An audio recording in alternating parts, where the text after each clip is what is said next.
খেলাধুলো বা প্রতিযোগিতা চলাকালীন কোনো খেলোয়াড়ের প্রয়োজনের তুলনায় বেশি অক্সিজেন গ্রহণ করে শরীরের সাম্যাবস্থা ফিরিয়ে আনতে হয়।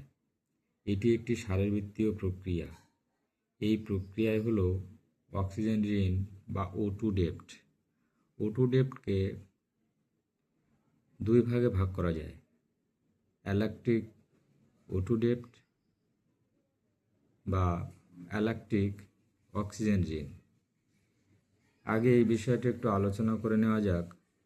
উচ্চ তীব্রতার অনুশীলনের ঠিক পরে খুব অল্প সময় ধরে শরীর যে অক্সিজেন গ্রহণ করে তা পেশিতে এটিপি পুনরায় সঞ্চয় করে এবং ফ্যাটি অ্যাসিডের ঘাটতি পূরণ করে। তাড়াতাড়ি অক্সিজেন গ্রহণের এই পর্যায়টি হল অ্যালাক্টিক O2 ডেপ্ট। এটি অত্যন্ত দ্রুত 2 থেকে 3 মিনিটের মধ্যেই সম্পন্ন হয়। এর মূল কাজ কি? মূল কাজ হলো এটিপি, ফসফোক্রিয়েটিনিন ও পেশিতে মায়োগ্লোবিন প্রোটিনে O2 এর স্বাভাবিক মাত্রা ফিরিয়ে আনা। এরপরে আসি ল্যাকটিক O2 ডেপ্ট। অনুশীলনের পরে দীর্ঘ সময় ধরে অর্থাৎ 5 থেকে 10 মিনিট যে O2 গৃহীত হয় তা ল্যাকটিক অ্যাসিডের পরিমাণ কমাতে ব্যবহৃত হয়। এই পর্যায়টিকে ল্যাকটিক O2 ডেপ্ট বলে।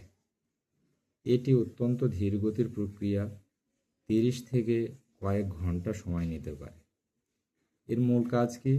পেশিতে জমে থাকা ল্যাকটিক অ্যাসিড অপসারণ এবং প্রক্রিয়াজাতকরণ। বিশেষত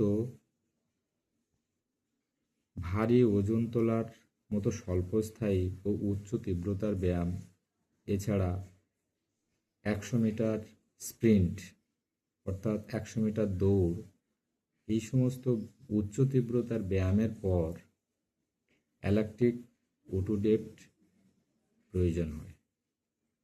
এটি দ্রুত পরিশোধ হয়, তাই একজন অ্যাথলেট অল্প বিশ্রামের পর আবার দ্রুত দৌড়াতে পারে।